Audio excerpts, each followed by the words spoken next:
Beckman Unleashed, podcast number 31. We are live. All right, Eric, we got some things on the deck today.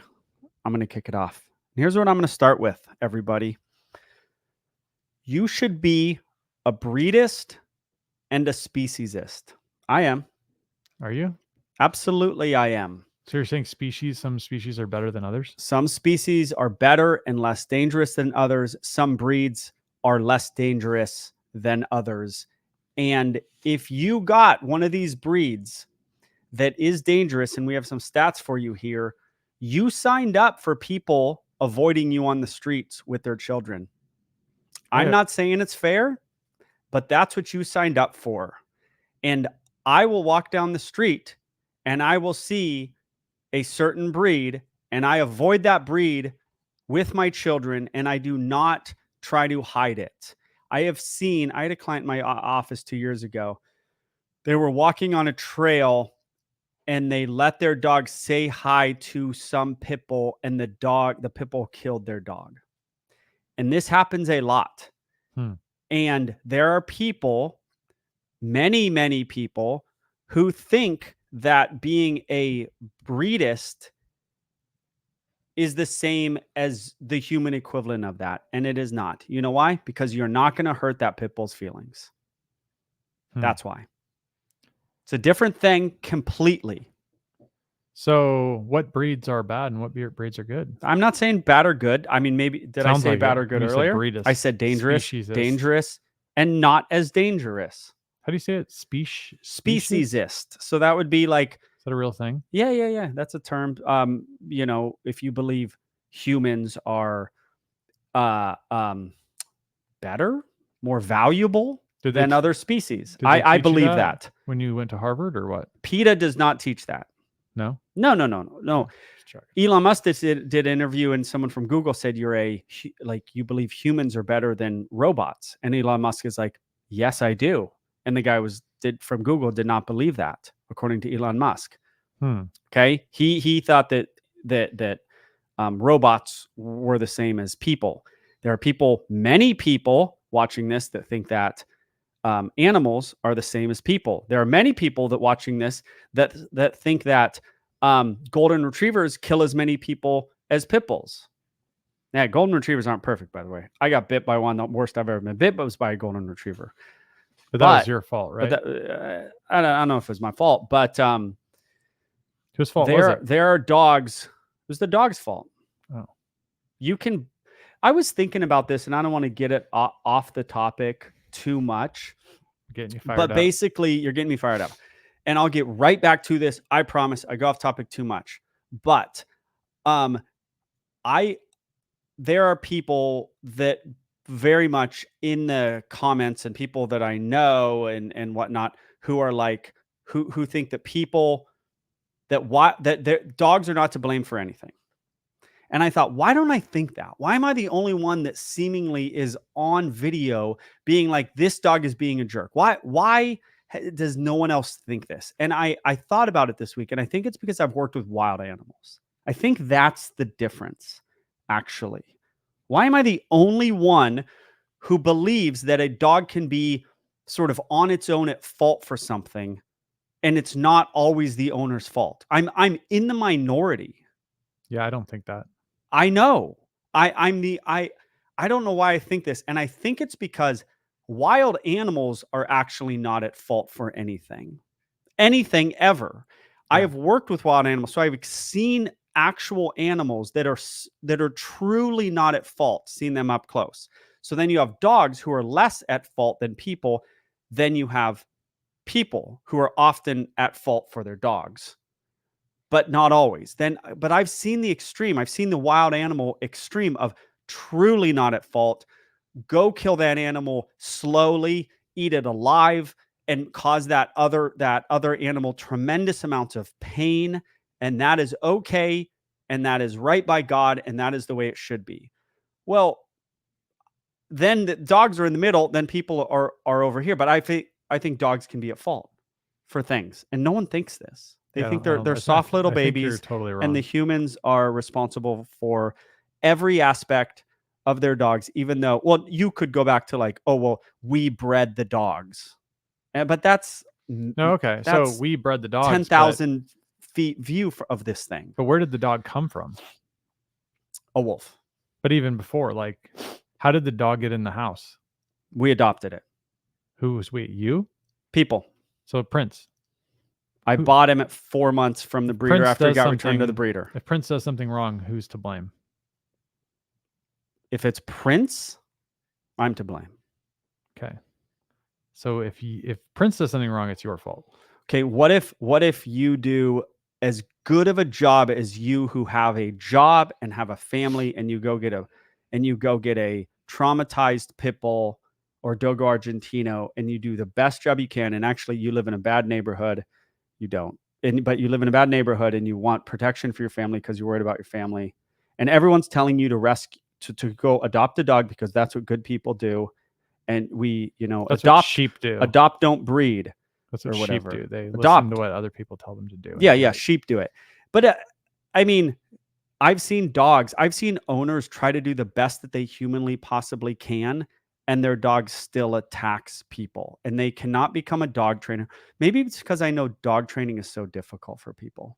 Can I punch a hole in your argument for you? Please. Okay.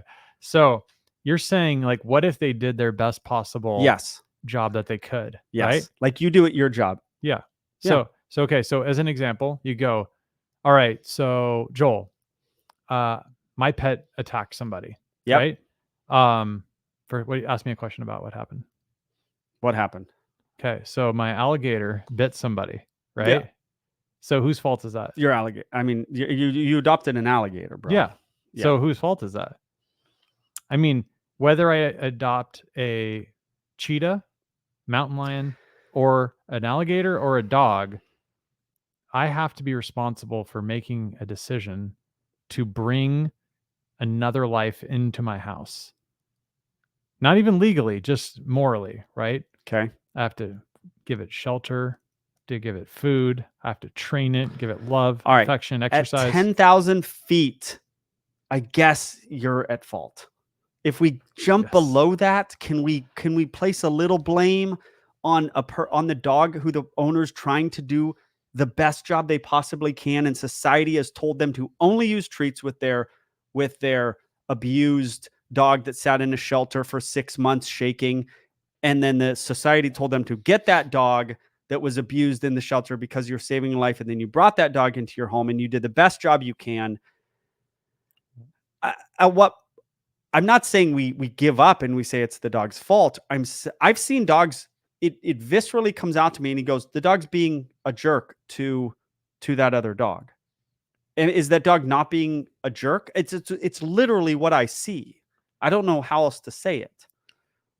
Yeah, but they're still being, brought into an environment, right? A home, an environment, a backyard, maybe. I mean, they might not even be in the house, right? Great. But so what I think, so I think this is kind of coming full circle to what you're talking about with, all right, that's good. Dog biting coming thing. full I was circle. like, aggressive dog biting, more likely to be aggressive is this is America. I know there's people that are in Europe that are listening, in Asia and so forth, but okay. You are free to do whatever you want, but you need to accept the consequences of your actions. And those consequences include if you buy a Belgian Malinois or a Dogo Argentina because you think it's cool, right? Yeah. You still need to live with those consequences. And when you buy a 140-pound dog that has not necessarily the inclination to bite someone's face off, but the ability to bite it off, right? You need to think about that. If you brought a Chihuahua into your house, the level of danger to your family goes down, right? Yep. But you're thinking in your head, oh, well, if someone comes to my door, right, they're going to get, broken off something proper from this Dogo Argentino, right? Yep. But in reality, that Dogo Argentino goes after them sometimes. The shoe's on the other foot. So I'm just saying, you can't make a decision to bring something into your home without taking responsibility for, everything that it needs and every problem that it has. Yeah. And then I've actually been on the other side of this too, right? Where I was saying, like, you take a pit bull and you breed it to be aggressive and to be tough and to shake things, right? And to hunt and to do different things like that. Yes. And then, it's just becomes this badass dog that's like buff and athletic and then you complain that it's buff, athletic, bites and shakes. All Right? All right.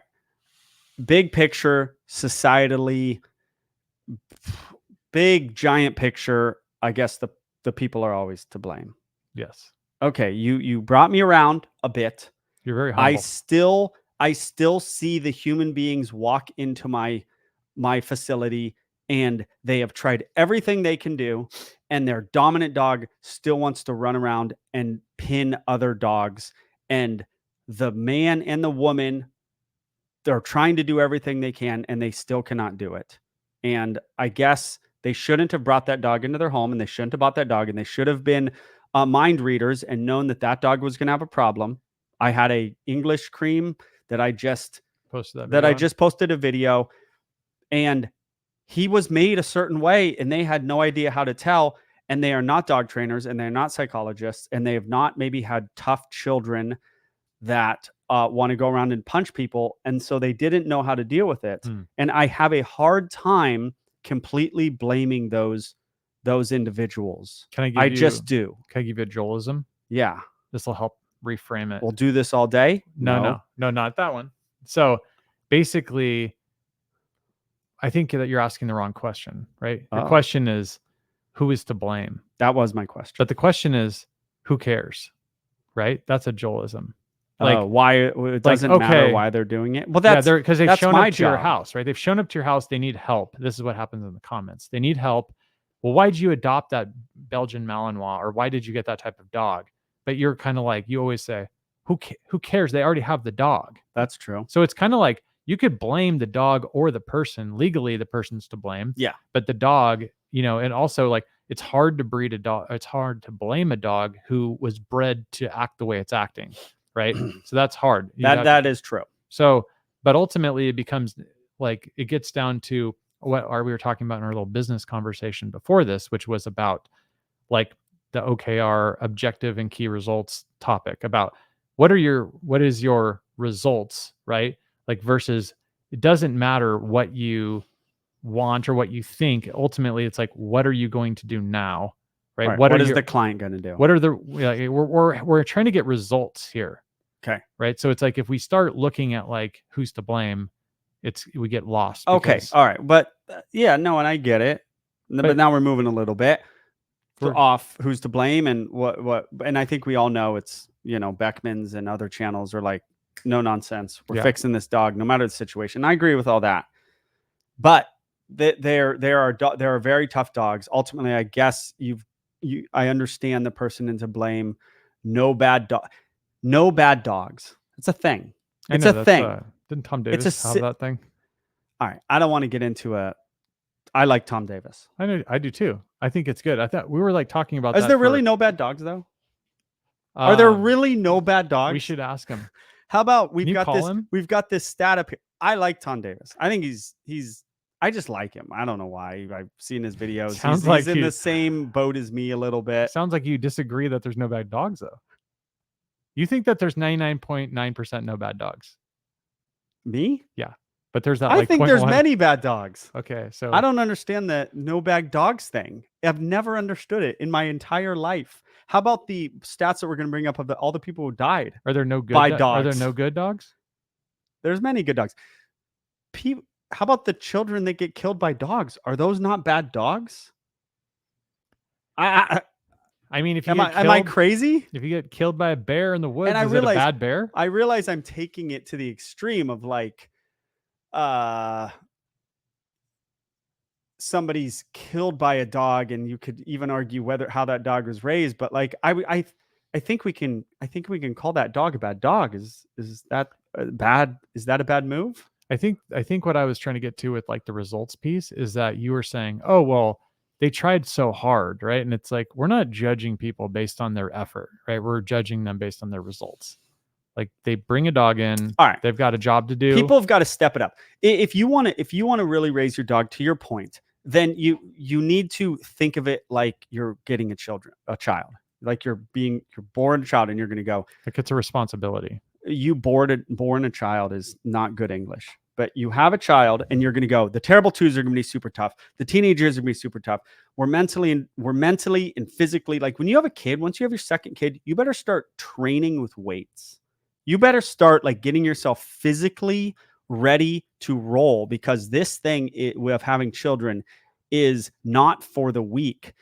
I guess you could say with dogs, you better start doing this too. And I get it. People who want a dog act like and do all the work they need to put in to have a kid? Is that really the deal with having a dog? It's no longer this thing that we can just do and think less of it as a kid and put in less work. You have to put in the same work as kids.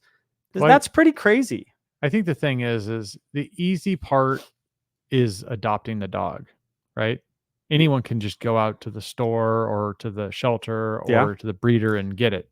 That's true. That's not the work, right? Or the researching of the dog. I mean, technically that actually might be some valuable work, is to figure out, spend more time researching what is good for your family, listening to the podcast, listening to experts, listening to Garrett Wing and other people about this type of stuff. But eventually, just once you get it, the work really hasn't started until they show up. To your point, you're probably right. I don't know if you're saying this, but people should be more mentally prepared and physically prepared to raise a dog. And I think it's tremendously harder than what people think, or they think they're ready for it and they're not ready for it. But it'll always be the case. This will never change. Dog ownership is not going down, and people preparation is not going up. And this podcast is not going to change that. And nobody's podcast or videos is going to change that. I guess I could get on my almost 500,000 subs and start screaming this from the rooftops and make a minor change in society. And maybe I should, but I don't think I'm going to change much. People are going to be not prepared for dogs physically and mentally, and dog ownership is not going down. So what do we do about it? Well, I think this pod has a lot less problems dealing with dogs than anyone else. I read in the comments about that people guy watching. He was saying, I think it was the bee guy. Oh, the bee guy. I have him. Yeah, that's Insani's bee guy. Yeah. So we have mutual friends. Yeah. So he says like, oh yeah, I watched your video and then I did what you did. And I fixed my Malinois. Easy peasy. Easy peasy. He goes, I don't know how you make any money. Yeah, I know. I saw that. It was hilarious. I don't make any money. Yeah, well, you're giving away all the stuff for free. The issue is that just kidding. So I was actually, do you mind if I share the screen real quick? Okay, so I'm getting sucked into what you're seeing here. My dog bite statistics. Yeah, so the dog bite statistics. So I want to share it with the audience here, if you may. So we can look at the top one, but this bottom section really caught my eye. So how would you like to? Okay, so do you mind if I run through it? I've never seen this before. Top 10 dog bite statistics. 1 in 118,000 odds of dying from a dog bite. That's not that high. No. Okay, so I'm not really worried about that. 1 in 6 of heart disease. Okay, we might want to focus on heart disease, which we've talked about on the show. A fall. I'd rather die of heart disease than a dog latched onto my face, though. But go ahead. Well, we'll see how it all turns out. I'm just saying. But look at that. Lightning is 1 in 180,000. Like, your chance of getting bit to death by a dog is near. What about, and by the way, I'm not even talking about human deaths a lot. There's also dog on dog deaths. So seeing your dog killed in front of you is a very traumatic experience. Look at this. Railway passengers on an airplane. Too few to calculate. Like, it's so unlikely. It's unbelievable. But this one is what caught my eye. 4th deadliest creature on Earth. Dogs are the 4th deadliest creature on Earth. The mosquitoes. This must be per year. Yeah. Right. Number of deaths per year worldwide. I've always known this. That's mosquitoes crazy. At 750,000. Dogs kill a lot of people. Humans, 437,000. I don't believe that though. So humans only kill 437,000 other humans. I doubt it, but that's okay. We'll give them that. They're like definitely 500,000 people a year being killed. I mean, imagine like World War II and stuff. Like there's like 30 million. Like that would blow mosquitoes out of the water. Snakes, 100,000. Yeah, snakes kill a lot of people. Nothing. Yeah. So dogs kill a lot of people. 35,000 a year. That's quite a few. Worldwide. So. I know. I didn't even worry about the worldwide statistics. Let's go down. Saw some more stuff. Well, go to breeds. The breed killing. By the way, pit bulls kill so many more people than any other breed. Rottweilers are a far second. We just can't get away from. That's my point of being a breed. Right. I walk down the street. I said at the beginning, when I walk down the street, someone's walking with a pit bull. I avoid the dog. Why do you hate pit bulls, Joel? I don't. I train them. They're great. They're fine. When they bite, they hold on and they shake. And the holding on and the shaking is the problem. To be fair, and they do it more than other breeds. To be fair, I do cross the street too when I see them, but everybody does. Yeah. Unless you think you're offending the pit bull, which is, I don't want to say insane. I say people are insane a lot. That's not insane. You don't want to offend a dog. Okay. If you don't offend a dog, great. It's more so offend the owner. I could care less about offending that owner. Yeah, I don't care about that. 4.5 to 4.7 million suffer from dog bites annually. Remember, my wife got bit by a dog. Do you remember that? Yeah, she was like running, right? She was running. Happens she got bit a lot by with dog. runners. Yeah. Well, I mean, they look like game, right? There was like, oh, look at that thing run, and it just runs after it. Yeah. 885,000 dog bite victims require medical attention. So she went to the hospital. I want the breed stuff. Where is it? I've never seen this. Go to it's the next click. You got to click on next one. And I'm going to keep talking. Okay. Yeah. So go to the law group. I know you're there. Oh, I should have been Go there. I should have been a better mind reader. Go down. All right. This is all a lot of lawyers trying to. It's all lawyers. Gosh, I don't know if I can go down. trust this. No, it's just a chart. There it is.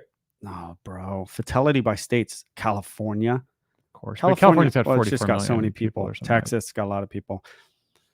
Oh my gosh. Oh, look at this. 0 to 4 years old. Almost all of them. And look at dogs you might be right about these dogs being bad, because look at this. They all the elderly and the kids. Old people. Wow. Yeah. I don't think they're messing with as many of the 40-year-old men. It's a size thing, and it's a fall down thing. Old people get bit, they fall down, then they get killed. Yeah. How close is your face? Most aggressive dog breeds: American Pit Bull Terrier, Bull Mastiff, Rottweiler. No, but you got to see go to the next one. Get out of this one? Yeah. Okay. Go to the next one. I apologize to the pod for Joel doing this to us. Yeah. Go down. Okay. Are you making up stories? Bro, there's sure it's here. Go the next one. All right. I'm going to keep talking while you're doing that. Say something really funny that everyone just... Forbes. Go to Forbes. Okay. Go down. They would never lie. Okay. What do you got here? They would never lie. This one? Yeah. It's ones like this. So Pit Bull type dogs, 66, Rottweilers, 39, German Shepherds. So fatal attacks by breed. American States. Veteran Medical Association, who would Bro, that was 79 to 98. Those are 9 year outdated. They're like, what about from 99 to 2022 or 23? They're like, we're too lazy. Here's my point. We'll add that to apology. You segment. should not feel bad for avoiding certain dogs to keep your family or keep your dog safe. If I saw a lion walking down the street, I would avoid the lion with somebody with it in tow. Can I complain about something? Because my guess is that lion would possibly more likely kill somebody than a dog would. So I want to complain about something. Go ahead. So I was with my oldest daughter and my son, and he's, call it 16 months, 17 months old, something like that. And we went up the mountain that you know about. Yeah. That where people leave their poop on the trail. We went up there on a Saturday, last Saturday, I believe, maybe the Saturday before. Doesn't matter. Anyways, matters to me. But what happened was some guy is with his wife and their dog. Their dog's off the leash. And so he starts like coming up to us because he was faster than the hikers. And so as he was approaching my son, I like the dog. Yeah, the dog. I edged the dog out like that. Yeah. Like to block him from getting near my son. Sure. Of course. And the guy goes, oh no, he's fine. And I was like, no, he's not fine, dude. Like, I was like, this is the problem. This is like, he's fine. How is he fine? How he's old's your off son? the leash. Like 16 months, 17 months. Exactly. He's barely walking. He's fine. Go F yourself and get out of my face before I beat you up, dude. That's what I should have done. No, it's not the worst. Okay, it's a overreaction. I get it. I think you're but right, that's though. what I'd be thinking at that time. He's fine. My kid is 16 months. The dog's face is in my 16-month-old's face. And I have no idea that your dog's fine. And I have no idea that you saying your dog's fine makes your dog fine. And one bite from any size dog and any breed of dog to your child's face is a life changer for your child. Oh, yeah. This is This makes me so mad. It's If you think Joel obnoxious. only gets worked up about, I'm using myself in first person. If you think Joel only gets worked up about strong breeds coming Yeah. up to kids, no, it's any breed and any kid. It's maddening to me. So according to I've Google, seen the kids bitten face deal. and I know, some people are going to upset because they also walk their dog off leash, and that's fine. They can be upset about it.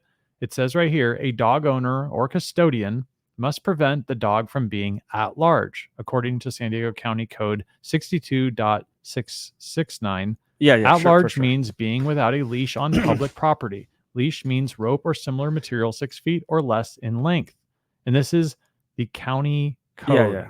So that includes all of San Diego County. Yeah, for sure. And this It's was the on law, public property. but people are breaking it constantly. But so first of all, just to keep it at the simplest level, it's like, bro, it's not fine.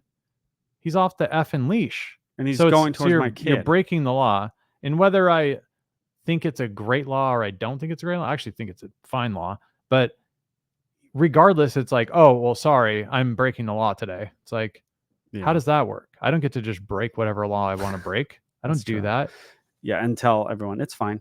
Yeah, I'm stealing. no, I'm stealing it's fine. this. Don't worry about it. It's fine. He's only, he doesn't matter. Only I matter, right? Yeah. That's kind of the pitch. Is like, only what happens to me matters, and so my dog can do whatever he wants. Yeah. And run off leash. Yeah. It's crazy. We were at a farmer's market, and there was this dude where everyone was walking, and he was like not a homeless guy, but kind of a homeless guy sitting there, big old pit on a leash in front of him. Everyone's walking by, and my wife's like, "What the hell?" My wife gets worked up about this stuff, and she gets me worked up about it. And she's like, "What is it?" And then she goes, "I could say something," and I was like, "One, the dog looks fine. That doesn't mean I'm gonna let my kid come up to the dog, but the dog looks fine. If the dog was lunging at people, I, as a dog trainer, might say something to him." But I go, "Liz, you're going to get me in a fight." My wife was like ready to say something to him. Good. And then if he gets all violent, no, not good. It's kind of like Fight Club. Like, no, how much can you know about yourself? Wives shouldn't get their husbands into fights. We've seen it on these things of, I'll say something if I feel like the dog was fine. The dog was just chilling there. The guy was rude. He's sitting in front of everybody. Everyone's having to avoid his dog. But hey, don't get me in a fight. Well, I agree, but maybe you could beat the guy's butt. Maybe I couldn't. And he's got a big old dog with him. Call me. I'll back you up. Let's go. Dude, you shouldn't get in fight with homeless people. No, you'll get like I actually hepatitis. Was watching that episode we did. It was from like the Hawaii episode, I think. Yeah. We went on this long rant about that homeless guy who flipped you off in your car. I'm not fighting any homeless people. I will walk away. I will look like a fool. I'm not getting in a fight with a homeless person. What if they bite you? I'm trying to Google, and maybe the people in the pod can give me this statistic, because taking it back to the hiker is what percentage of dogs are biting off the leash, right? Because if you remember, you said what percent these bad dogs, there's no bad dogs, or there's tons of bad dogs. Okay, well, first step is like, what did the dog do? Well, the dog bit someone. Is it a bad dog? Well, was he on a leash or not? If you bit someone on a leash, they're less to blame. You're not going to find that. No, I know I won't. But but I bet you half of them are probably off a leash. Yeah, maybe. I don't know. So like, it's not the dog's fault if he's off leash and bites somebody. Wow. Especially because that means the owner was breaking the law. All right. Right? All right. So they're a ishy owner. We should just start cussing. So I'm going to bring it back. You have my permission to avoid dogs that scare you, and because you're not offending the dog. Okay. And the stats bear out that there are more dangerous dogs than other dogs, especially to children, and you can avoid them.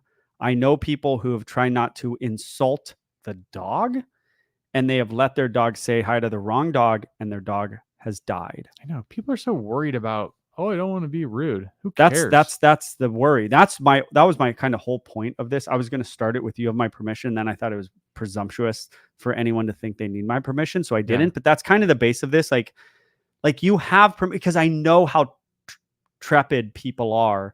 Is that the right word? Trepid. You have trepidation. You're trepid. Trepid might be, possibly.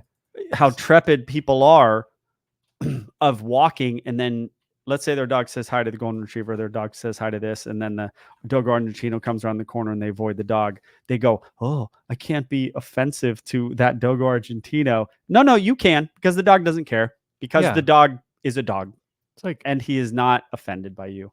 it's like, no, the person who does not have control of their dog, just like Hey, I even was the right. barking and stuff, fearful, yeah, trepid, fearful or apprehensive. Yeah, tremble in fear. Yeah. ahead. I mean, that's what you were doing when that homeless guy was walking his dog through the I wasn't. I told my wife not to get me in a fight, though. No, I know. That's fair. That's a fair request because, Right? yeah, unless she's going to be throwing down with you, then That's what I'm. you know, hey, She's not. okay, yeah, if she's going to get into like start, hitting someone over the head with a shovel, then She can go. I mean, that's I fine. wouldn't want her to get in a fight either, but I know she ain't doing it, so I'm going to be the one, because I get a little worked up, and then Yeah.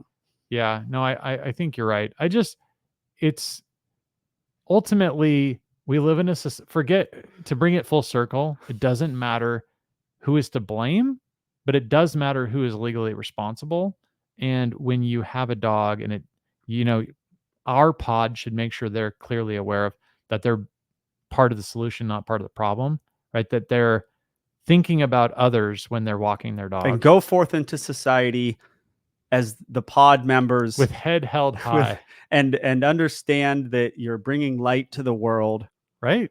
Yeah, because the pod is a educated group of people, Yeah, I mean, we don't want a bunch of like hot dog trainers out there, or a bunch of yeah, a bunch of worrying about what everyone thinks. We shouldn't be out there yelling at people either. I get it. just to for me, I'm the same way. It's not just with dogs though. It's with kids too. Like I see some maniac kid running around. I'm like, keep that guy away from my daughter. Like, Oh, like yeah. some 4-year-old maniac is running by like a child, my daughter. a 4-year-old. Yeah. I'm like, hey, like throwing totally sand, run them over. Like I told you that one or party. Like creepy adults. yeah, anybody. I mean, Yeah, anybody, I have noticed that since COVID, like including dogs. COVID, like there's before, if someone was walking across like on the sidewalk, like you would just walk by them on the sidewalk. But after like during the whole COVID thing, Yeah. like people would go on the other side of the sidewalk, like, Mm. which, okay, people were social distancing and like no one knew what was going on. So they're just kind of giving each other space. Yeah. No reason not to. But I've just noticed like that's just the way it is now. Oh, really? Yeah. And I go on a lot of walks. That's how I know. I usually go with my daughter, but I'm in the same boat. Like if I see people remotely looking weird, I just walk in their side of the street. Oh, yeah. And so, yeah, if something seems dangerous, you avoid it. And it's very possible that dog is fine, but Yeah. you have permission to keep your dog or your child or yourself safe. I mean, I've told the story every You have a duty. few months. Yeah. Every few months about this story. We were at the beach, 2 giant pit bulls off leash by the car. Our car opens. They're there. Actually, my wife showed up. I was already there. She shows up. She's like, there's 2 just off leash in a downstay dogs in the back. Well, I don't trust that those dogs are under control in any way. Yeah. And it was to the point where they knew she was not stoked. And that's fine. They should know. That doesn't mean she has to say something to them. I didn't see them. She told me about it. My wife was also walking in a grocery store, walks around the corner. I don't think our son was there, our 7-year-old. And there was just a dog laying down like in the aisle, like at a women's clothing store. If your dog's going to be in public, restaurant, store, your dog better be able to have a child fall on them and them not bite the child. Do I need to be any clearer about that, or does that make sense? Because I can be. No, that's a pretty clear statement. That's pretty clear, right? Kid That's a prerequisite. Don't bite. Can't bite dog. That's like that's Can't how I bite talk to child. my 3-year-old. What did I say? Don't fall on dog. Dog don't bite. Yeah. Should the child be falling on a dog? No, absolutely not. That's your job to make sure your child doesn't fall on dogs. 3-year-olds fall a lot. Yeah. They run around stores. Oh, you're a bad parent if you let your water. Why? Because I'm thinking there's going to be a pit bull in the middle of the store. around a blind corner where there's a clothing rack. What is the deal with What is it? people bringing their dog everywhere? It's everywhere. Why? Even you don't do that, and you're Of a course dog I don't trainer. do that. Because they're You do bring them crazy in here people. sometimes, to be fair, but Because they're crazy. Okay, I shouldn't say that, right? Because their dog has to go to their restaurants, and I don't even mind dogs going to restaurants. But if you're gonna bring your dog to a restaurant outside, well, outside. Don't do it inside. Well, they don't do it inside generally, but it's outside. What's the criteria for a dog going to a restaurant outside? It should be somewhere off under you. I used to bring Bosco, and I'd bring a little bed for him, and he'd be in a downstay, and a child could fall on my dog with my dog not biting him. And if you do it with a Dogo Argentino or a Cane Corso or a Pit or a Bull Terrier, you signed up for people looking at you strange. You signed up for it. Expect it. Yeah. I took Prince to a dog park 6 months ago. Unneutered, 4-year-old, big dog. Prince rushes in. 3 dogs ran up to him and were looking at him like, "What's up? What's up, bro?" What? And followed him. "What's up?" I signed up for that when I decided to not neuter Prince. That was going to happen in a dog park. It's not Prince's fault. Prince wants it's not to my smoke, fault. Though. I signed up for it when I didn't neuter him. You got that breed. You want to take him out. You signed up for people looking at you. That's the thing you got. Accept it.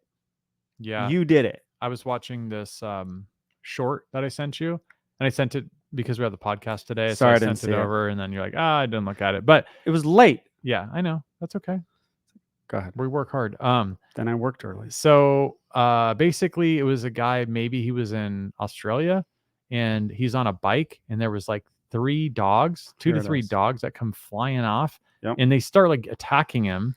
And yeah, take a look at it. Go ahead, describe it. He starts biting them, and then the 2 people that look like they might have also been on bikes, I can't remember, but they start trying to get a hold of the dogs, and they can't. It's the second one, that one with the yellow. And they are trying to get them off, and they have absolutely no control over their dogs. And like the guy's getting bit, and they're just like, "Sorry." And he's like, "Sorry, dude." Oh, he's like, "Sorry, he's not going to do it, bro." Like, so if you're watching at home, it looks like it's like Norway or something. Yeah, but he was saying mate, and it made me think it was Australia. Oh, it could be. But it could be like the outback or. Does it snow in Australia? I have no idea. But we have Australian people that could tell us in the comments. How dumb am I to not know if it snows in Australia? It's like the 4th biggest country. When I was a kid, I used to be like, "Yeah, like snows in Australia. It doesn't snow in like Texas." And someone's like, "I'm like, Texas is hot." They're like, "No, it snows there too." I'm like, "Oh, it does? Oh, okay." Yeah. Oh yeah, they're like biting him. They're biting him. And the person's saying it's okay. It's okay. It's like, no, it's not okay, dude. Yeah. It's so out of control. I saw a video. How much better would that segment have been if you would have seen that video first? Awesome. They like me watching live. I saw a video.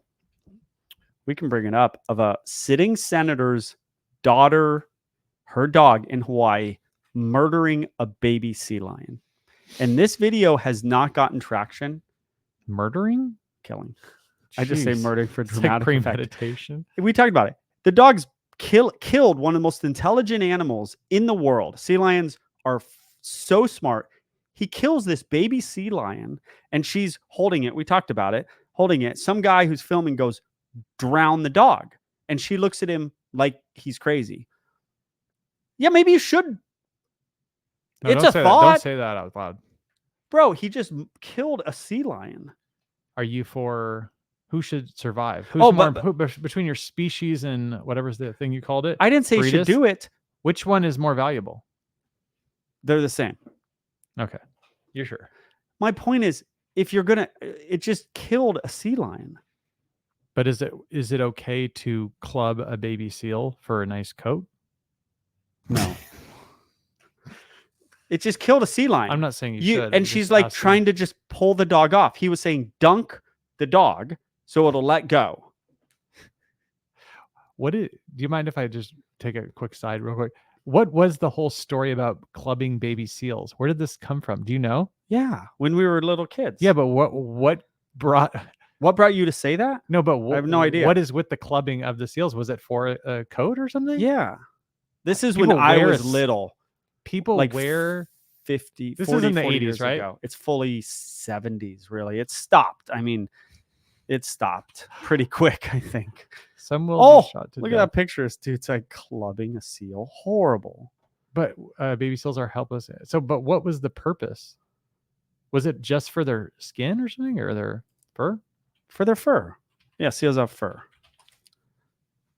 Preserve the seal's valuable pelt. Okay, so animal rights groups oppose the clubbing and shooting of young seals. How do they hunters feel about club pit bulls seals? killing sea lions, though? It's safe and easy, and it preserves the seal's valuable pelt. Federal law in Canada gives a sealer 3 ways to hunt his prey. I want to be careful with the word, why do hunters club seals? I don't know if we can put someone who hits a baby seal with a club in the hunter category. Yeah. It's a bit of a stretch, but yeah. at least for anyways, I didn't know. I thought that's what it was. And then look at this. This is funny. It says, is seal clubbing humane? Who would ask this question? Yeah, somebody. Veterinary studies. I don't know. If you could, if I feel like that dog's life is about the same as that sea lion's life. Can I ask? Is that crazy to think? I guess it's not my No, I dog. think they're very similar. I mean, I think dogs in like intelligent marine life, like dolphin, whale, seals, are in kind of the same like intelligence level. So like, and like bonding ability level, right? Yeah, sea lions are unbelievably smart, smarter than dogs. So, but that doesn't mean they're more valuable. But your dog just killed one. Can I ask you a question? Maybe about it's still alive. Maybe do all you can so that baby sea lion doesn't die. My hope for this podcast is that all hope is gone. This clubbing of the baby seal somehow like lives on in future like comments or whatever. I don't know. I just think it's interesting. But can I ask you a question about a comment I saw? Yeah. Okay. So you posted a video. You probably know where I'm going with this. Called Oil and Water. Actually, it was called One of the Most Difficult Dogs in My Career. Is actually that. What is it called? Cream. 5 days ago, I posted this. Go ahead. It's a golden retriever. On Sunday. What type of specific? It's an English cream. It might be called something else. It looks like an English cream okay. to me. So one of the most difficult dogs in my career. Oil and Water. Is the thumbnail. Probably pretty easy to find. Has like 50,000 views or so. Okay. So this person says, Joel does not respond to any of my emails. Not great. Now, you're probably at home thinking, why is that anything to even talk about? Well, it was pinned. The comment was by pinned, me, and it has 65 replies. Now, I haven't dug into the replies yet. I saw like 4, but apparently this has taken on a life of its own. Have you been following this? Yes. What's been going on?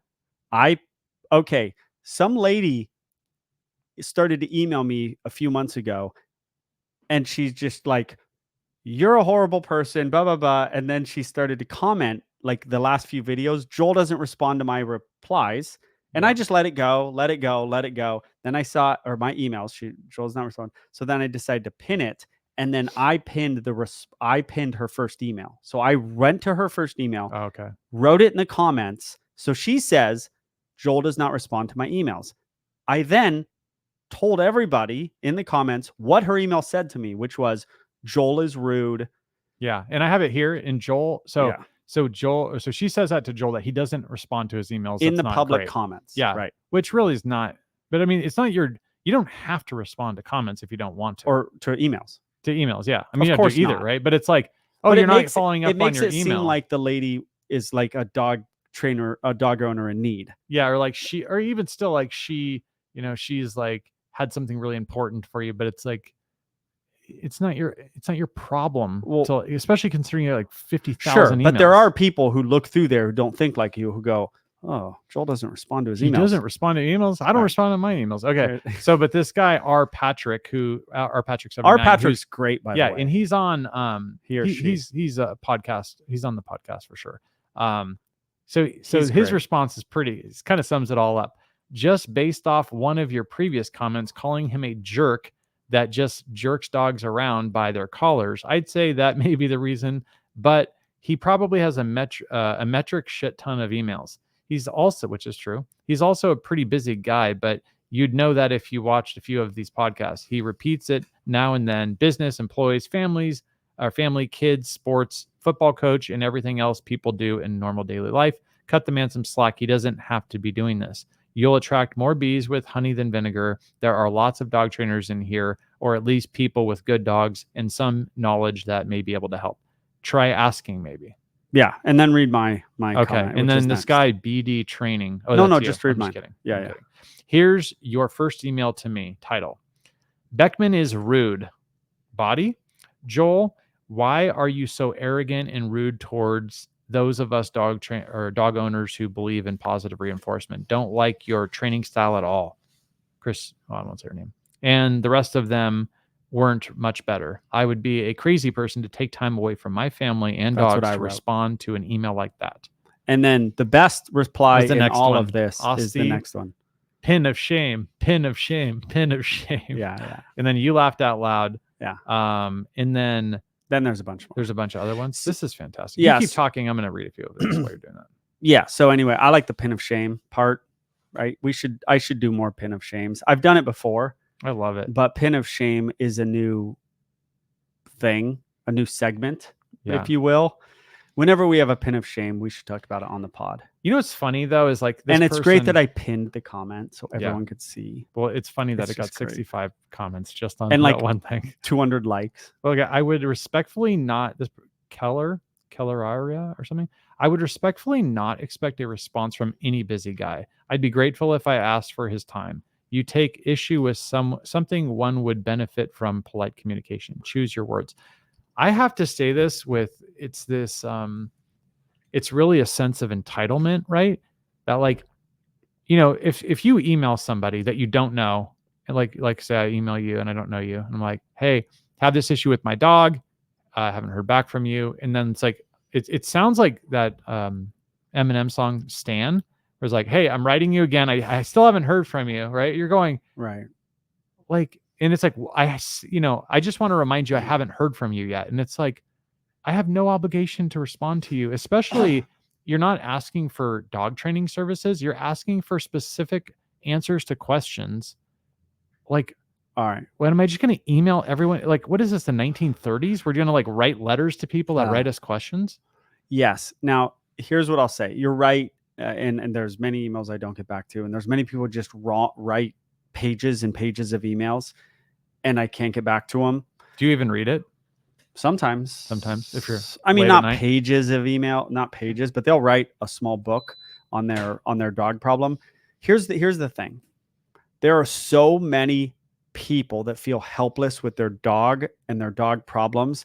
And there are people that feel like I'm the only one that can fix their problems. Now, they may be right to Tom Davis and they write to Garrett Wing, but there's literally only a few people in the public sphere that they have seen long form videos of that can probably help their dog. You can count them on one hand. So if they're that helpless and they're writing me an email and commenting, like they just don't have anywhere to go. You don't have a problem in life and you're very fortunate. Neither do I. There's only 5 people in the country that can help you with your problem, and your problem affects you every day and causes you trauma and causes you angst. You don't have that problem.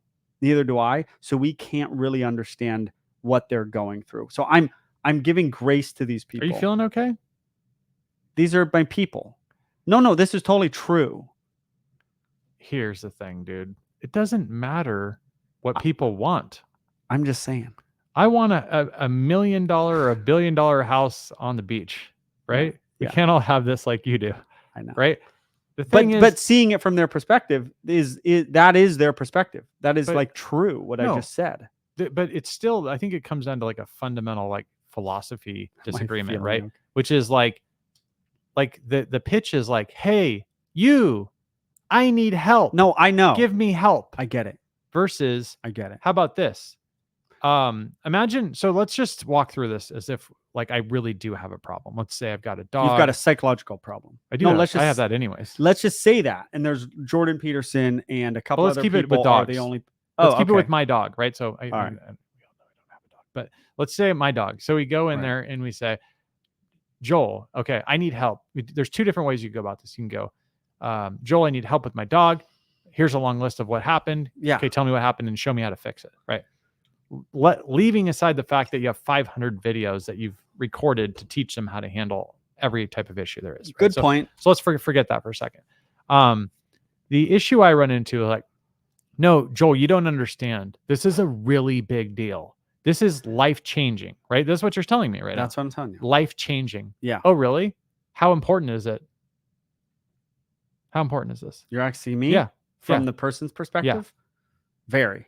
Hugely important. Okay, so how about if it's so important, rather than going to Coffee Bean and Starbucks and going out and You spending sign up for a phone session with Joel. $70, yeah, right. or you go That's out true. and you do a private session. If Joel is the only you one live who across can the help, country, we have a phone session. Yeah, you have a phone session. We all know this, right? So if that is the case, that's true. If I were to email you, I would say, Joel, need a session to help with my blank, right? Not, hey, I know you get 50,000 emails a year. Give me some free stuff, right? Many of them do say just that, right? Let me know how to go about doing a session with you.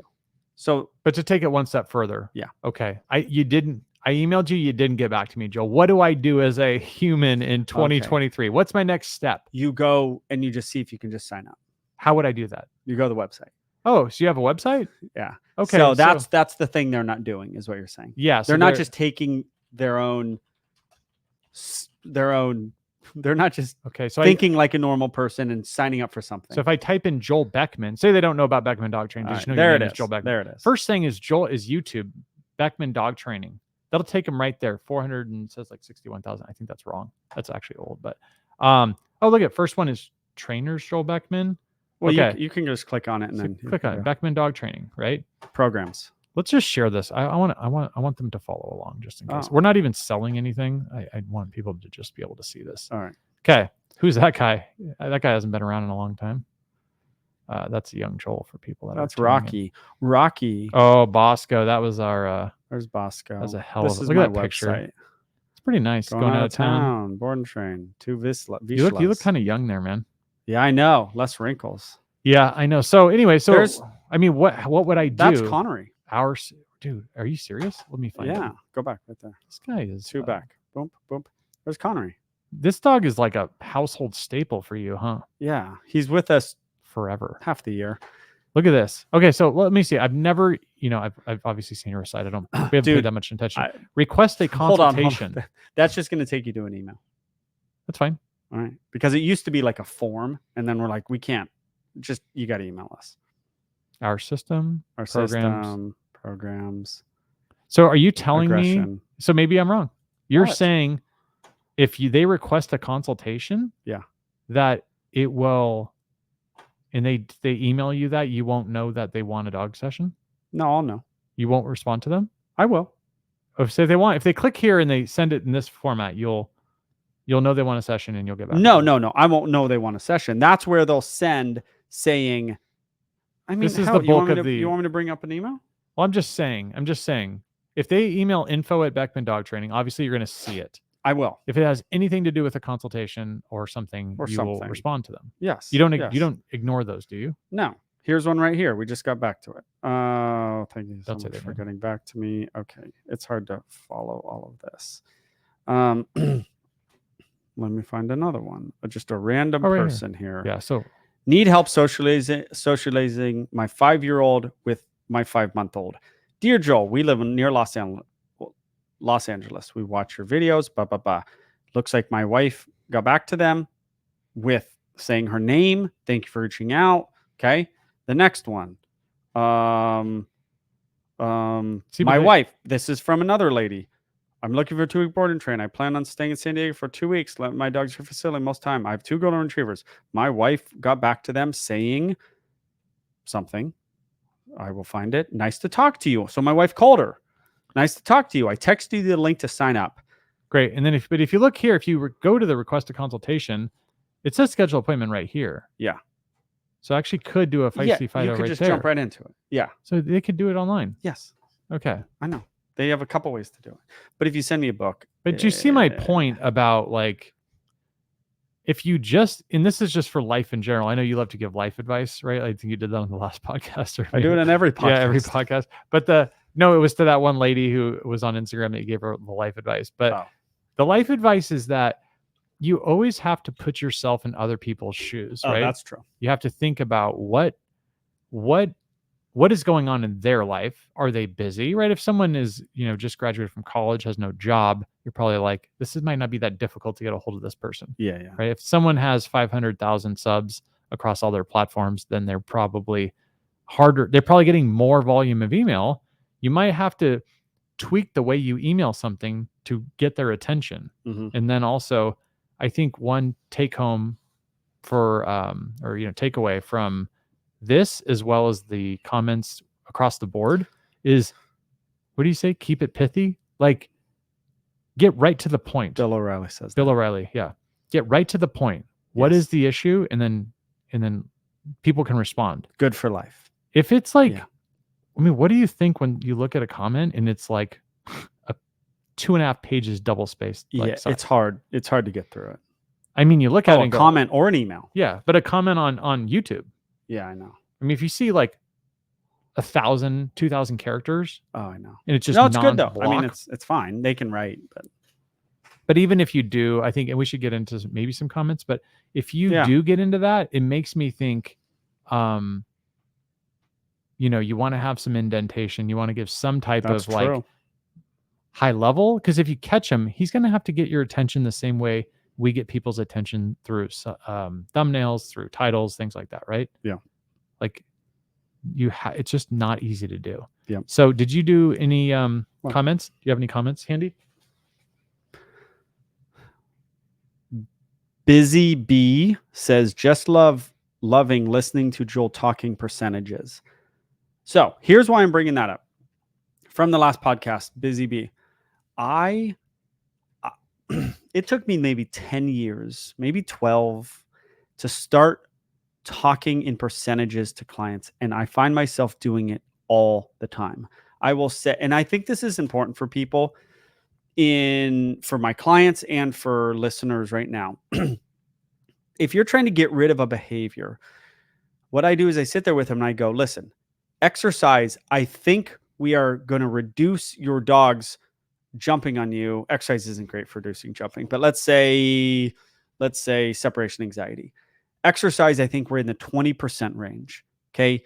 Chew toys when you leave, based on your dog loving marrow bones, I think we're in the 40% range for separation anxiety. Now, with the 20%, with the 40%, we're now at 60%. So how do we get, another at least 20%? Okay, maybe we're going to train a stay while you leave the room. Okay, and then we're going to progressively give them something to do in the house while you walk around the block, and then progressively leave them in their house with their chew toy being a marrow bone for progressively longer. Okay, now I think we can get to 80. Now your dog's 1 year old, so really 20% that we have left is almost normal for a 1-year-old dog. So I just find myself, and she said it based off last week when I said, my grandmother, when I had to leave my grandmother's house while visiting her because her dog jumped on my child in a not normal jumping way. And I said, we can't put this dog anywhere, that we can't stay here, Grandma. And I said, my grandma was 100% going to be sad, even though there's only 1% chance my child was going to get bit.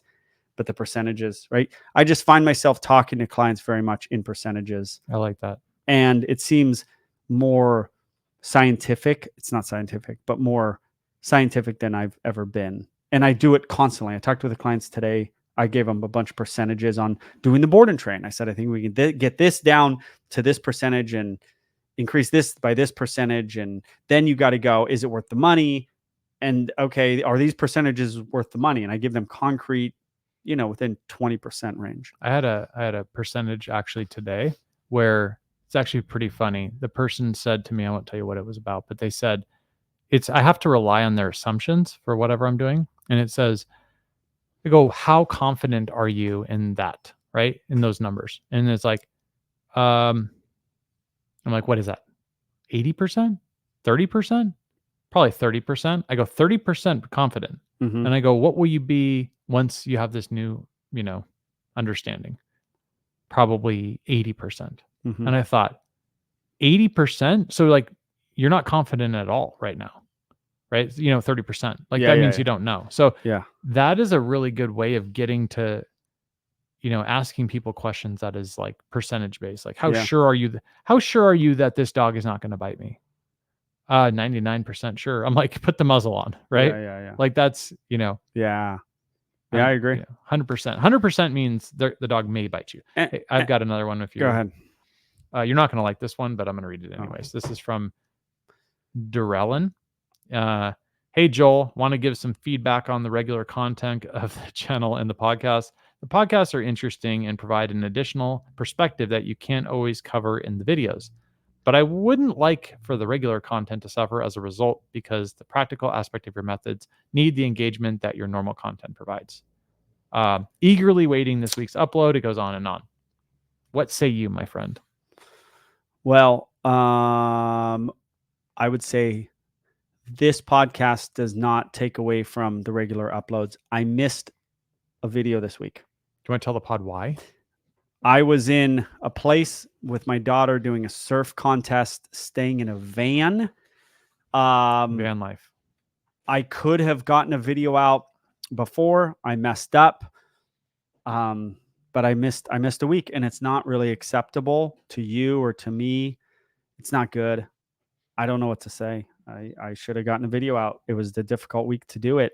She got through the first round of a qualifying series. So it's like double A, I would say, of if you think of double A baseball, it's like double A and then the pros being the pros. Yeah, That was cool. one thing too is I believe the prior podcast we actually met right before you left and made sure we were getting it recorded. So in some sense that we were a bit guilty, but the reality is this that podcast takes 3 times less than a regular video. 3 to 4 times less. A regular video is way more tough than this podcast.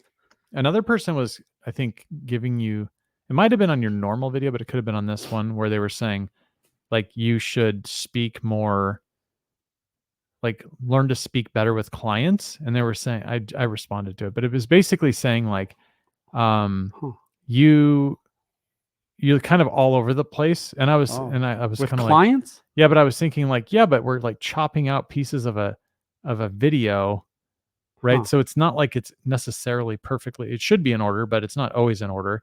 But it's also like, you're not really snagging it necessarily for just the client's sake. It could be, there's one thing you said in it that you wanted live action on that you could share with. There are times I have honed this over the years, whether I'm teaching a group class or sitting down with a client. I will sometimes go on off a little tangent, and I've refined how I talk to clients to try to be as pithy as possible.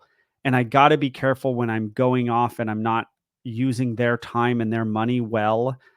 And they're judging everything that I do in the same way. If I go to any service that I'm paying for, I'm going, is this worth my time and my money right now? And so I am always honing it, and I can always get a little bit better. But I think I'm pretty good at talking to the clients and getting them the information that they need. And you have to sometimes just let people talk. And some people will just talk and talk and talk. And I'm sitting there going, I don't need all this information, but is this what they need? Yeah. Some people just need to talk. They're paying me to talk. Okay. Sometimes I cut them off. I often cut them off in a nice way because I'm just like, this doesn't matter. And sometimes I'm reading the person and you can just tell that they need it. It's almost like therapy. Yeah. And so you just let them go. I mean, these private sessions, man, I've got so many stories and crazy stories. And there's a thing I'm thinking about, like, there's 2 different approaches. And we talked about this either last week's podcast or the week before about, like, how can you be laser focused on what you want to say? And sometimes when you say things, if you say too much, then they don't realize how important the main point is because you said a lot of things. But to me, what I think about with what you're saying from like paying for an hour session is a bit of like a brain dump, like almost like a narration. Like, I'm going to just talk this entire hour. Me or the client? You. Okay. And I'm going to share what my thought process is and what I'm thinking and what I think you should know the entire time. So if you're paying attention, you're going to get an hour of my brain dumped onto you. You like that? You think that's good? I do think Oh. there might be like an issue. The only downside of that is if you do too much talking, they don't know what their takeaways are. So if like you did Yeah, that, that's a problem. I think what you could do, otherwise, It's a book. say you're in the field though, right? You're doing your Right. pastures type of stuff. Yeah. If you bring them back to the office like you normally Yep, do, yep. if you bring them back there and you go, look, your dog is going to bite somebody. It needs to be wear a Yeah, muzzle, right? yeah. You need, then you can hammer home the final points. But for me, I would much rather you just brain dump, tell me what you're thinking the entire If you're the time. client. Yeah, and let me try to soak in what I can versus say like 4 things and just train them. Like, because you really need to train the trainer or train the owner. You also need to train the dog. Yeah, you need both. And I'll train the dog and I'll talk at the same time. Yeah. But people do sometimes need to talk. Let me see. Oh, here, I've got one. Okay. Encinitas B Company, you already read this. I just want to give a shout out. I was planning on doing this because this guy, I hero worship you, dude. I still have zero idea how you make money. I just did everything you said for about 2 weeks and turned my psycho Malinois into pussycats.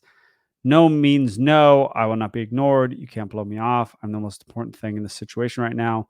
That's a good way to put it. And let my I think alpha female do the training like Prince does yours. I back my Kelly's. Okay, the smart hound. Okay. NCD's B Company is a longtime follower. And we were at church and we met a friend of his or hers, NCD's B Company, and she was like a big fan.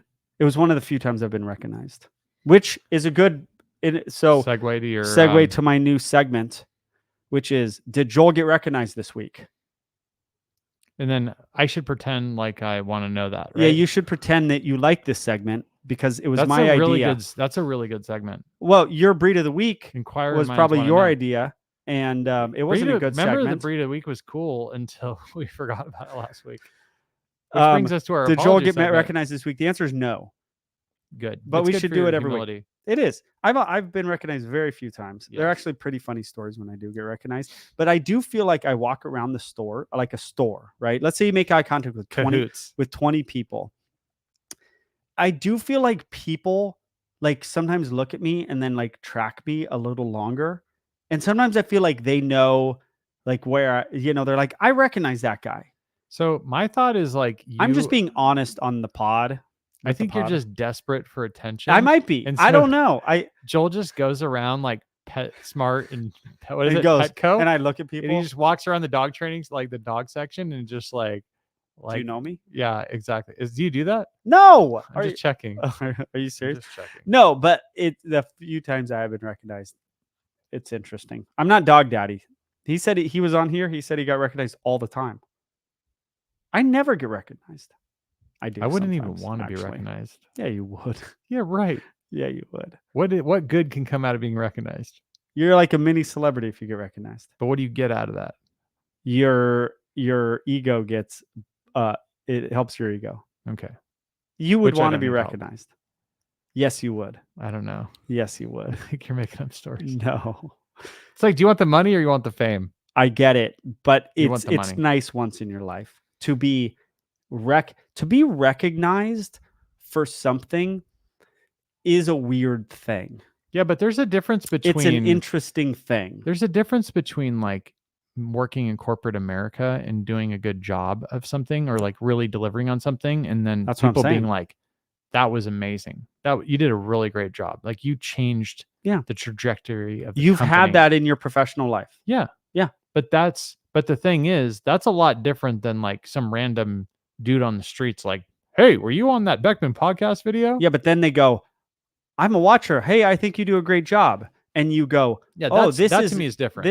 Well, that's essentially what they would say. Okay. If they're telling you like if they recognize you and then they're like, "You've really changed my life," or "You've really helped me with my dog," that to me would be more interesting. Well, that's generally how it goes. You're on this podcast. Like they might not say you've helped me with my dog, but they go, "Hey, I think you do a great job on the Beckman Unleashed. I watched that. I'm a big fan."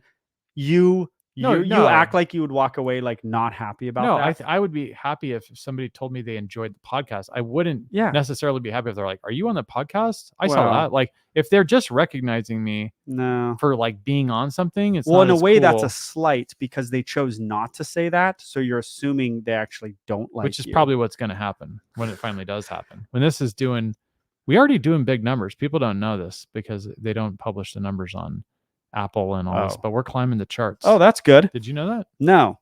Well, you should. No, I don't look at the Apple and Spotify See, numbers, My but I thought appreciate all the listeners. to go full circle. So Encinitas Bee Company, big fan, and he was gone for a long time, and it's kind of out of sight, out of mind. Like I don't know when he's gone, but when he comes back, I'm happy. See, it's like I don't get recognized in the world, but I get recognized in the comments. Yeah, right? see, and you And like then it I when love they're it. nice to you. I love Yeah. it, right? So Oh, Melanic, and you always read it. yeah, and I always read it. So and then people but to comment be on they fair, don't like you reading it. to talk to the girl or the lady who was saying like you don't respond to my emails. Like Oh. if you want me to read the email, you should start like Melanic did, and Melanic, whatever 908. She starts out Eric exclamation. Read this exclamation. Right. So it's you're like gonna that's a get great read. way. Yeah. That's a great way to get read. Currently watching your podcast about Joel dying. What the hell? Yeah. Still She trying to didn't like it. decipher your style of humor. I was laughing because I'm starting to get the sarcasm and banter between you guys. I love the devil's advocate approach. Eric, very clever. Then she gets into it. So since she did that, unfortunately, she probably has a couple of questions about dog training, so we'll have to get to that. But let's see if we should get to it. I feel we'll throw a bone because she said, "Hey, Eric," real loud. Yeah. Regarding the whole dispute regarding adverse training methods versus force-free, etc., you are being thrown in the mix as an abusive trainer. I will say this again, and I have plenty of training knowledge, etc. I'm convinced that your methods are not abusive. They have been the most humane and effective techniques. You should never be compared to, well, I won't say who she's comparing me to, but you guys. You or me? She's talking about you. Okay, and you shouldn't be compared to one of the top dog trainers. Yeah. I still need an answer regarding a dog who is not treat motivated or anything else. The gentle leader has been a godsend, but she's still not great with pulling. But because of your methods, I can actually walk her on a public street now. I've written on IG, YouTube, and email, and I think the podcast. I've been watching so much content on all the trainers, and this is like crazy. What's the question? And the controversy, I don't know. I've never read it. I didn't read the whole thing. Go ahead. And I chose you because your way is simply the only way that has shown me improvement. Yeah. That's a good thing. I've studied a lot of this and tried many methods, and yours has been working, is what's working. Does she ask a question? Yes, you are very confident and may say things that elicit comments about you being conceited, etc. But your video training proof warrants your confidence. Plus, besides seeing snippets of Caesar educating the pet owners, you're the only one I've ever seen provide detailed videos of you working with these clients. I think your videos are too short sometimes, and I know many date back. I just found them, but I personally don't think any video of the amazing and educational content you record is too long. Melanie. All right, here's the question. I think. I don't think there was a question there. I think there was. What do you do with a dog that's not treat motivated? Okay, so here's what you do. Okay, treats are important for a lot of things. Basic obedience, that's all you use. Okay, they're good for loose leash walking, which I think she was talking about. The first thing you do is drop your dog's base diet a little bit. If they don't want any treats, you got to try to get them a little hungrier. Starve them out. But you're only going to go so far. You should not get to, treats are not important enough to starve your dog, and which most people will not do. But you drop their base diet. Oh, now you're into turkey. Maybe now you're into cheese. Maybe now you're into freeze-dried lamb or freeze-dried liver, which is very stinky. And you find that one thing that they're a little into. And if they're not, you're not going to drop their diet anymore. You just go, okay, fine, no treats. Everything can be done without treats, really. Mm-hmm. But you got to try dropping their food. Then if they're not into treats, okay, you don't have treats. And really, petting the dog is not a good form of reinforcement. It's not a good delivery system of reinforcement, I should say. It's, oh, you're walking great, pet you. It's not the same. Oh, you're walking great, good boy. It's not the same. Oh, you're walking great. The better reinforcement in that case would be like we're going to continue to the walk. But that's based on, to get into dog training, that is only based on when you sort of take the walk away, you have that juxtaposes to walking. So it'd be the sort of positive reinforcement versus negative punishment thing. It reminds me. It reminds me of my wife having trouble with the kids not eating dinner, and I'm like, oh, they're definitely not hungry, because if you're giving them too many snacks, then they're not going to want dinner. Or if they think they'll get a snack, if they don't eat dinner, they'll still get a snack, right? Versus it's like, okay, we are cutting out snacking completely. Let's see, I know for myself, if I get hungry enough, I'm going to eat just about anything, right? I know, me too. So I think you got. They're just some dogs. They're so worked up on walks, they just won't eat. But yeah, but you've never been big on treating, anyways. Not as the primary form of reinforcement or operant conditioning to get rid of a behavior. I'm giant on treating for training sits, downs, and stays. I definitely think sits down and stays are the easiest thing in the world, though. I think there's like the parallel between my work career is like not so much the being the boss, right? Because I know you say that like you're it may be, I know you say being the boss a lot, but maybe it's more like the Caesar like pack leader thing. Yeah. But it is like being the leader, like being a true leader Yeah. to your dog or to your company or whatever. Yeah. That seems to be, to me, that's the most motivating, right? If you truly embody what others should like yearn to be, then they're going to want to follow you for that reason, because they're like, this guy's legit doing the right thing for the right reason and works 10 times harder than I do. So they're not like giving you a hard time about working. Whereas if you are like only waiting for the treat, then it's like, so you got to always make them like you're just breeding bad behavior by always like, what do I have to do to get a treat? And then, I mean, I'm also guilty of this because I'm like literally paying my daughter to read books I want her to read. So, well, you got to fade that out later. If you get her into books with payment, get your kid into broccoli with chocolate chips after the broccoli, you eventually fade out the money. She's now in love with reading, and you fade the money out. So it's used. I don't want her to be. I don't want her to be a big reader. No, I don't care about that. I want her to read what I want her to read. Yeah, I want to shape her mind the way I think it should be shaped. So you can use that stuff early on and then fade it out. But to your point of being a leader, that goes to my 2 weeks ago podcast of like withholding touching from your dog and to some degree love at times and giving it at times. When that stuff's for free, when it's, man, there's something to this dog training thing that's next level, that is so not operant and is so just like being your dog's person, that doesn't let them jump, doesn't put up with nonsense, is this hardworking owner that takes their dog places, gives their dog a great life, and then doesn't let their dog get away with nonsense, and you'll have a great dog. You just can't buy in to this operant, positive reinforcement, always be reinforcing correct behaviors with treats or anything. You're just looking for your dog to do something well. This Skinner thing that the positive reinforcement people put many of their eggs in one basket of this guy named B.F. Skinner and the principles that he employed. Now, they use other things. They use a lot of desensitization. They use environmental management. But really, to change an organism's behavior, for the most part, they're putting all these eggs in one basket. And that's just not the way behavior works, human or animal. It's a Venn diagram. Sort of everything overlaps to a degree, but it's not the most important thing. Yeah. It's just not. It always comes full circle to, dog training, people, parenting. It all kind of ties together. It's all the same. And I don't know. I think I have good kids. I think you have good kids. The younger ones are always more difficult. Like younger dogs, you got to put more work into it. But I mean, you're going to pay now for bad parenting or dog ownership, or you're going to pay. You're going to pay either way. You're going to pay, man. Later on, you want to be on your phone all the time around your kids. You want to have both the wife and the husband work all the time and send your kids to daycare all the time because you want a pool in the backyard. You want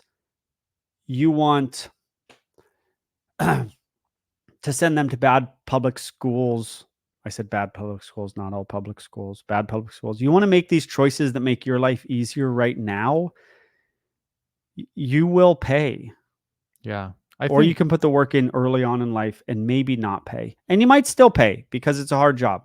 I feel like people that watch this podcast will enjoy this. But even thinking about other dog trainers that want to get into dog training, we've talked about, it's very difficult to be a future dog trainer if you live in an apartment, right? It just makes it more difficult. But I start to think about people, and I don't know if I just watch different stuff and I'm into different things, but I always think about people are like, well, I have no choice. I have to send my kid to that school. And you have to be like, well, you really don't. I mean, you could move across the country tomorrow. You could homeschool your kid. You could literally, I could homeschool your kid. I could pack this whole house up and move across the country tomorrow. Yeah. And we're not saying it's easy. We're not saying everyone can do it. Yeah. Everyone, in my opinion, could homeschool their child. Single mom, single mom or dad might be tough. It's tough. Almost every person could have one parent at home with their children. Yeah, if you're in a two-parent and that household, person could homeschool. Homeschool is not what it used to be. It's different. It's now a lot online and stuff. Anything's possible. Yeah, I mean that's the thing is like anything if it's important to you. Like it's like California, right? Like people love California, they hate it. Obviously, we're in a tough position because, well, you weren't born here, but I was born here. But you've lived here for how long? 25 years? Yeah, something like that. Something like that. So you've lived there, but also your daughter surfs. Yeah. So that kind of narrows the places you can live, probably, right? Yeah. Like Hawaii. I mean, I'm sure Florida. I don't know how many. Yeah, Hawaii, California, and Florida are probably That's the top, right? Like Oregon, freezing, probably doesn't have good waves either. No, it's freezing. Yeah, too cold. Yeah. Okay. Or Mexico. But no, that's another country. It's a great example, like Mexico or maybe Costa Rica, and you're like, well, we can't move to Costa Rica. It's like, well, you technically could. We could if you want to. Yeah. And I mean, I just think there's a lot of limiting beliefs where people are like, I can't get out of or I can't leave California. And you're like, well, why can't you leave? You could if you want to. You can do anything you want to. Yeah. You just have to think about what you want to do. But like we talked about earlier in the podcast, you have to pay the consequences for that. But even with my kids, like I don't like to be the guy that has to be like, do your homework, go to your room, whatever.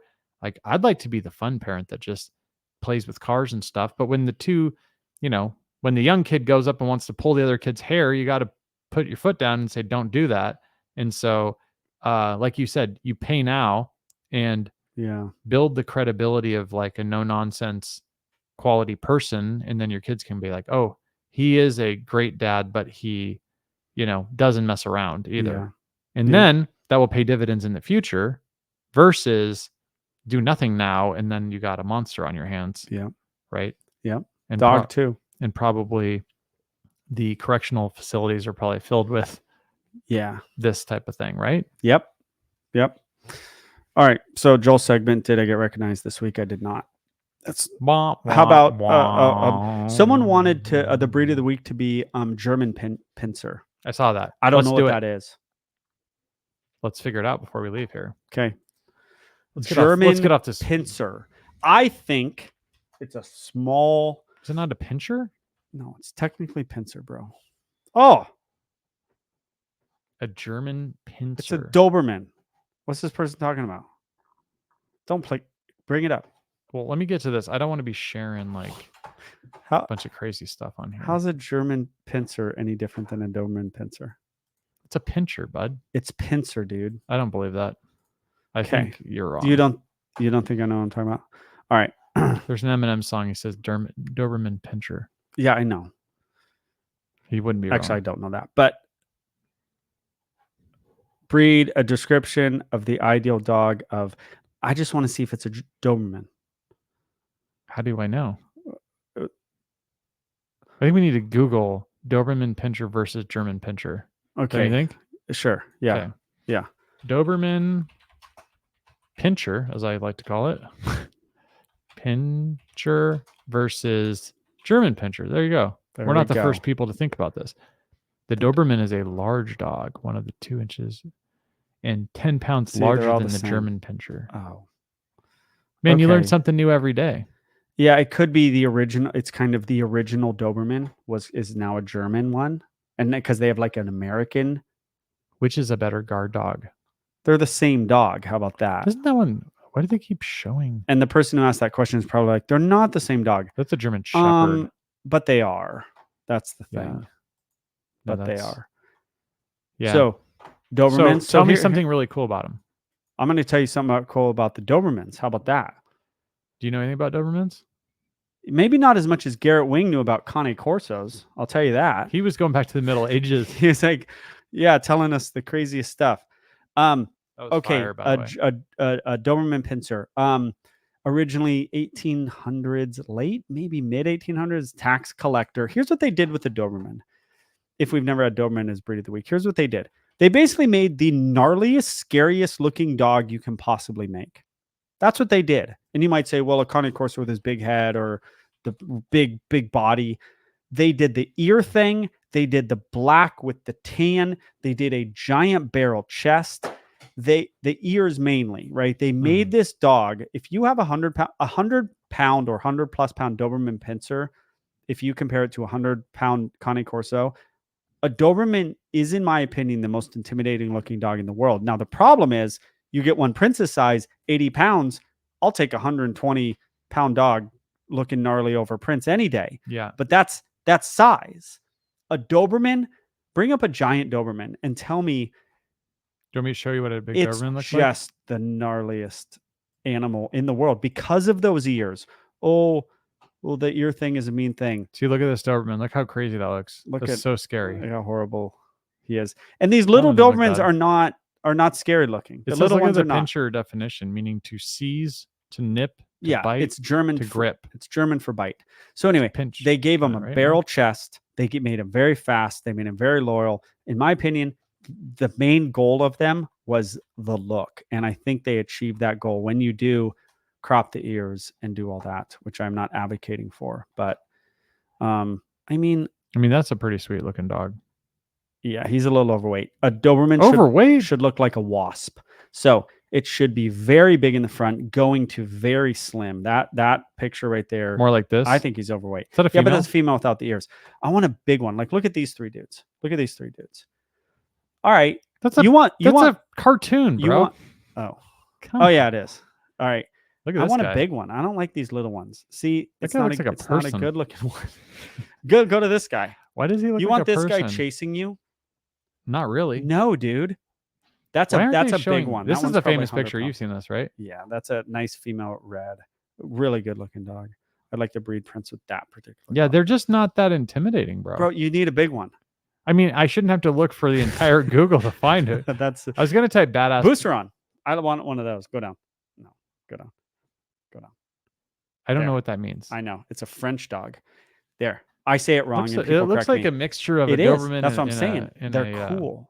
Is it a mixture of a German Shepherd or no? Booseron. That's the way I say it. I don't know what they put into it. It's a French dog. It's cool.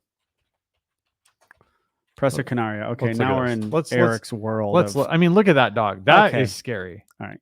You see this dog? I mean, even that one, but look at this. You bring up a good point. I mean, you see that dog, you go, I'm in trouble. That dog's Look at this 140 pounds. This thing's a tank. All right. It's a tank. I Joel. understand. But I would argue there's a size thing to this. I already said that. Okay. Game of Thrones. You've got to see where the one guy gets killed by his dogs. It's all Cane Corsos and Dogo Argentinos in that Game of Thrones. And it's like the greatest scene in maybe TV history. Yeah. You know the scene, right? Yeah, it's great. You got to rewatch it on the podcast. But you got to rewatch it. Maybe they use Presser Canarias. I don't think so. It's all Cane Corsos and all Dogo Argentinos. But look at that dog right there. What's the guy's name? Yeah, no, I get it. There's no doubt. See, I don't have to go looking through 400 times well, it's just to find someone that's it was like all little Dobermans. You didn't type in giant Doberman, did you? You typed in Doberman when you were looking. Yeah. Borbol. Yeah, Borbols are gnarly. They still don't look quite as gnarly as it's because the press's ears were done. But what about, let's do the last one before we shut down the show here. Cane Corso. Oof, look at that thing. I mean, just look at the eyes on that thing. Crazy. They don't look as crazy as a Presa Canario. That does Type look in nuts. giant Doberman, please. You're trying to win this one here. I really am. If you see a big one, and I mean, it ceases to be a Doberman when it's a giant Doberman. it right? kind of does. I agree.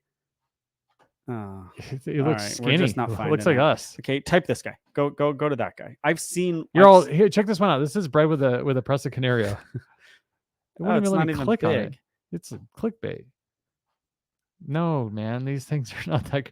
They're in a world without a Presa Canario. Yeah, they look big. That's pretty gnarly, dude. Have you ever seen that joke? That guy's weird looking. Remember that joke? Yeah, that is not a full. That's not a Doberman, man. I think it is. It's not purebred, is it? Great. I think it is. It's like so. some. This giant... one looks kind of crazy. That one's gnarly. It looks crazy. All right, it took us too long to find it. But look at that dog. It reminds me of. Remember that joke that I don't know if it's Look at Cedric that the Entertainer said, where he's like, yeah, you know, my Chrysler 300, it looks like a Bentley. Until a Bentley rolls up. I know. Yeah, that's what I think about Dobermans being awesome. Like, I mean, they're awesome, but they're not like, they just aren't crazy looking. I think it's the medium. I don't think pictures do it justice. Is there any other big dog that's like in that category? Presa Canario. Well, by look, I mean, type in alibi. The last one. No, type in alibi. ALB. Hold on. Let me do the one. I need to see. ALI. Let's just see. We haven't done a dogo. Like, look at this one. Oh, it's gonna take me to Facebook. I love look them. at that. I love them. Tell me that is not like that. Ain't no Doberman, my friend. They're so awesome. I mean, that is crazy. Okay, that's a little one. No wonder people. This one's a little thin, isn't it? Jeez, that one's thin. Keep going down. It's like lean, they're awesome. So that's without the ears. I the mean, ears make a big difference. The ears always make a difference. Look at this guy. Oof, I mean, you want that guy coming after you? You're done. Yeah, but if you're living in Argentina and you got mountain lions, mountain lions. They're pumas down there. But did you see? Type in Akita. I saw. Did you? I'm sure you've seen the bear against the mountain lion in the bear box. It wasn't a bear. It was a grizzly bear. Akita, which is Akita, just for the fun of it. Yeah. Okay, they look like big teddy bears, but they don't look as big. I mean, they are huge. Like, look at this guy. Look at this guy. Look at that guy. You want a small bear coming after you? It doesn't have the muscles. It's kind of like, look at the black face. I'd get one with a black face or a tan face. It's a gnarly dog. I mean, look at this one. This looks pretty serious. If I got a dog, another breed, I might get a Rottweiler, but I think I might get an Akita. You already typed in Presa Canario. I know. All I'm saying is, like, when it comes down to it, I don't know. I'm a lot more afraid of this. This looks like a hyena, bro. Yeah, it does look like a hyena. I mean, that thing is a monster. When I see this dog, I am getting in the car. People are at home right now going, type in, we're like missing it. Just type in a Tibetan Mastiff.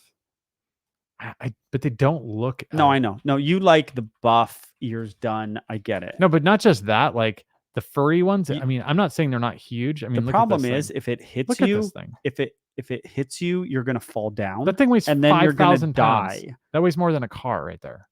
What? Look at this thing. It doesn't weigh 500 pounds. I said 5,000. Oh, like look at this guy. Holy cow! I mean, here's the problem with them. You're going down. You need to shave them to see what they look like. Dogs kill things when the thing falls. True. And that's size matters. Okay, type look at in this one though. That dog would be really crazy. Yeah, type in I could do this all day. We got to go though. Type in alibi. Just phonetically spell alibi. Yeah. All right, that's not doing it for me. It's I mean, they're pretty badass though. Like, yeah, I mean, I don't want to get bit by any dog, but like the size. They're no nonsense. What's another type of like pit bull that's just a American bulldog? Or no. A Staffordshire Terrier? They're too small. Too small. Is there anything mid-level? There's some. We're missing some of the like Doberman. We're missing some of the bulls, like Doberman size. Like some of the bulldog. You want to type in a bull mastiff? We've already typed in all the badass ones, but like bull mastiffs are no joke. Yeah, like that's scary dog. Essentially a borbal. Yeah, it's a scary dog. Yeah. Like, look at this thing. This thing's huge. Yeah. Well, but still, they're not. Look at that. Yeah. As big as that dog is, it's still not built I like a know. Presa Canario or a Dogo Argentino. Yeah. I think if I had to pick a dog, I would not buy a dog right now. But if I got like some land and I Yeah. could have a And you dog, wanted a badass. well, I wouldn't buy a dog that wasn't a badass. Go That's ahead. just how I do it. But Okay. I doubt. I mean, I would probably get Cane Corso, Dogo Argentino, or did I say Borbo? Presa Canario. I don't know if I would do Presa Canario, but Oh. I mean, I'm just saying, style wise and the way they look, Presa Canario is at the top. I mean, maybe a Rottweiler or a Doberman, maybe, but it depends on the land and what I'm trying to do. And where you live. Like if I lived up north, I'd look into Akitas. I mean, what if I had 10 acres or so? Yeah. I mean, these dogs, I mean, it's good to have 10 acres with these dogs. It's really good to have 10 acres with an Alaba. I don't even know how to say the dog's name. I've never trained one. Or an Akita. It's like these independent dogs. Like you could have a Cane Corso and it's like, I'm not going outside. Yeah. I'm a family dog in the house. I have short hair. I'm cold. You know, I mean, that depends. I don't think the Dogo do you think the Dogo Argentinos are giving ranchers problems with their kids? I doubt it, right?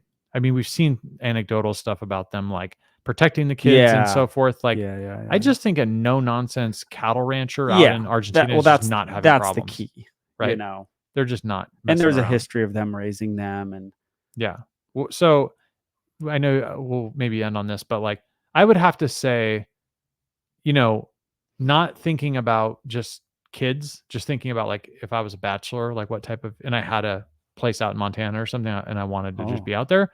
I'm not saying I'm plotting my escape or anything like that, but if I did, you just said your dream, bachelor, and with some. If I moved to Gardner, Montana, if I did, then I would definitely. I mean, I think either a Dogo Argentino. I mean, Dogo Argentino is at the top of my list, I think. Yeah, I'd get a Nikita. But the Cane Corsos are pretty sweet. Yeah. But I think that would. So you saying you would pick an Akita? If I lived in Montana? Yeah. What if you were just a single bachelor at the beach walking down the Doberman? A Doberman? Yeah. No, you wouldn't have your shirt off like walking a Presa Canario or something like that? How old am I? 21. I wasn't in that great a shape at 21. I was in really good shape at 30. You should have got on steroids. I was in really good shape. Now we're wandering off topic. What are you talking? We've been wandering for 25 minutes. But I like this stuff, so it's okay. I think the main takeaway is that we like to judge people that buy these dogs, but we secretly want the same dog. Yes. Right? Yeah. But I'm still not going to take a Dogo into Starbucks. Yeah, as you shouldn't. Just leave them in the house. I'll leave them at the property. Yeah. Dogs had a job to do. Yep. Right? Yep. What do you think? Did we go over our 90 minutes? Yep. All right. Did we miss anything? Oh, you didn't apologize. I want to apologize. I want to apologize for this week's podcast of me going off. I'm not truly apologizing. Who'd you go off on? On people who get dogs and bring them in public, and they deserve it though. Yeah. And then, but I'd say apology was that we forgot. I think we forgot the comments and the breed of the week, and what else did we forget? And the apology segment. We didn't forget apology segment this week or breed of the week. The Doberman was the breed of the week. I before we end, I do want to say I want to apologize. I want to apologize to everybody who listens to this for absolutely nothing. Yeah. Conor McGregor. I know. McGregor. I know. Anything else? Are you good? That's it. Love you guys. All right. See you guys.